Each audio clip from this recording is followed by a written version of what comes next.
What's going on? So I'm getting ready to install this little device right here. This is called the Epicenter, okay? And this right here is a bass restoration device meant to add bass that has been removed from music, bass that cannot be amplified by an amplifier. So this is not an amplifier, right? This is something that's going to restore missing bass. So it's a device that's necessary if you listen to a lot of older music that maybe is not the best quality, or any music that is played through a device that lowers the quality in order to avoid damage to speakers like headphones, things like that. So it definitely has its place, especially if you listen to older music. So this video is going to be a tabletop overview, and in the next video I'm going to go over tuning it and reviewing the final product. So let's get to it. So here's the Epicenter itself. It's a very simple unit that's easy to install and easy to understand what's going on with it. So nothing in the back. To turn a unit on, all it needs is the same three inputs that your amplifier needs, which are your remote line, which is going to be the 12 volts that are switched. These are going to either come from your amplifier or from your head unit, and it's going to provide 12 volts to the Epicenter only when the ignition is on accessory or when the car is on. That way it doesn't turn on and drain your battery. And then of course you have your 12 volts, which is its main power source. It doesn't need a lot of amperage, so you don't need a large gauge wire for it. And then you need your ground as well. Now this is also meant to be installed close to your current components, so it's going to be right next to your amplifier, or it should be, and as such you can literally tap into the inputs of your current amplifier. So these three connections right here are actually very easy to achieve because you're already going to have an amplifier installed.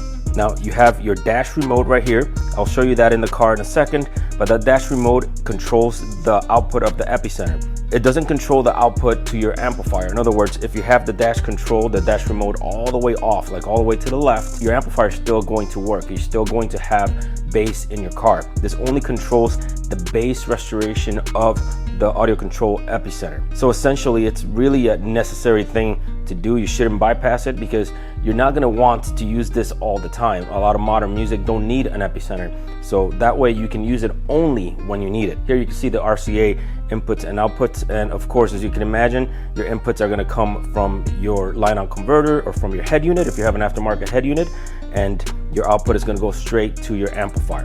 I'm going to talk to you a little bit more about that when we get to the car, but the most important thing is that your input signal right here is a full signal. In other words, a signal that is not bumped down by a crossover. And here you have your main two controls that you're going to set. You're going to have your wide and you're going to have your sweep. The sweep allows you to pick the frequency that you want the Epicenter to target.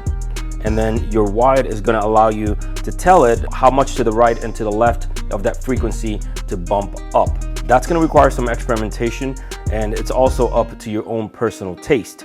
You should start it right about the middle and see what you like. Put some music that you listen to that requires bass restoration, and then mess with these two settings right here to see what you like best based on your system and your personal preference. And although you don't have it marked on here, and I would have liked to have seen it marked on there, that way you kind of know where you're at. The minimum right here, if you set it all the way to the left, you're going to be targeting 27 hertz, and if you set it all the way to the right, you're going to be targeting 63 hertz. So this goes from 27 to 63 and everything in between. And then by the same token, the wide is going to take you from 30 hertz to 250 hertz. So you're going to target 30 hertz to the left or right of whatever frequency you got here, all the way up to 250 hertz to the left or right of whatever frequency you set on the sweep.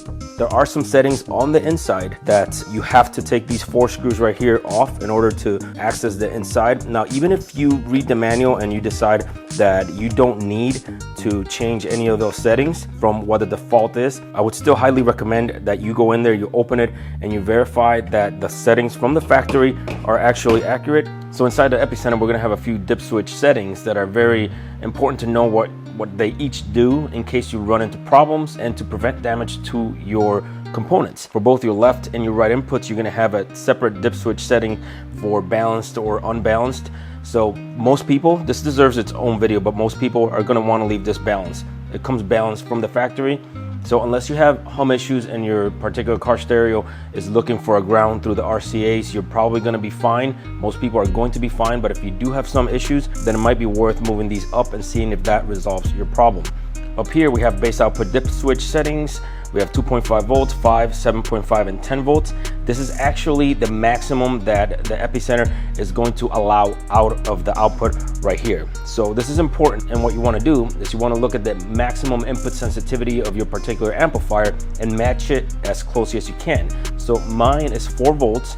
So I'm gonna leave mine at 5 volts. But then again, I don't have a competition, system. So there are systems out there that will accept a lot more voltage, and that's what this setting right here is for. You might want to go to 7.5 or 10 volts if your particular amplifier accepts it and you really want that earth-shattering bass. Now, with any car audio component, there's always a chance that you might end up with a ground loop. If you install the Epicenter and all of a sudden you start having humming that gets louder as you hit the accelerator pedal, then you more than likely have a ground loop. And this switch right here is going to give us a few options that may rectify the problem.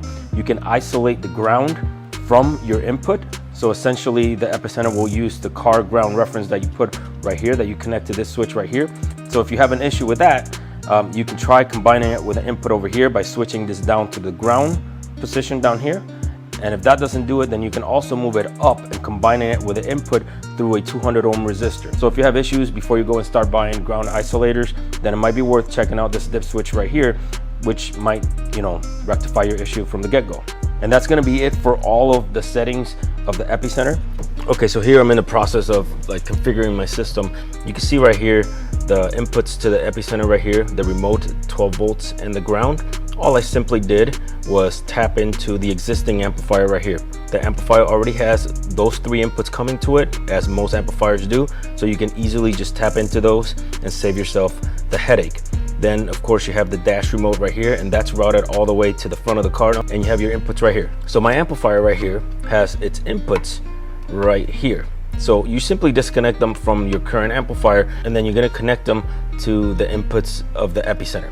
Okay, so now the Epicenter, it's getting its input. So it's important to note something here. If you're just using an amplifier right here, then you can definitely have an input signal that's going through a crossover or a low pass filter. So then your amplifier is only going to be getting those low signals that your sub is going to play. Okay, and that's perfectly fine if you're just using your amplifier.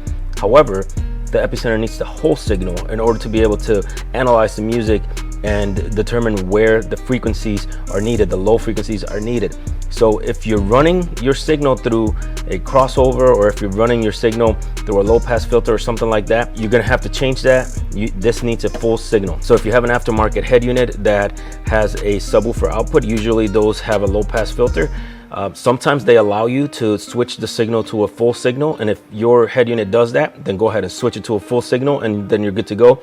But if it doesn't have that, then you're gonna have to disconnect it from that subwoofer output and connect it to the front or the rear speakers, preamps of that head unit. So in my head unit, these are going to the front speakers. So that's what I'm using, the front speakers. That also means that I don't have that built-in functionality from the aftermarket head unit to be able to control the subwoofer output, but that's not a big deal at all. Another thing to note is that you don't have to worry about how high this input might be, because this accepts up to 15 volts, and more than likely your preamp voltage is not going to get near that high. So once you do that and connect the input to the Epicenter, then we're just going to grab another RCA cable and connect it to the output of the Epicenter, and then we're going to go right back into the input of the amplifier.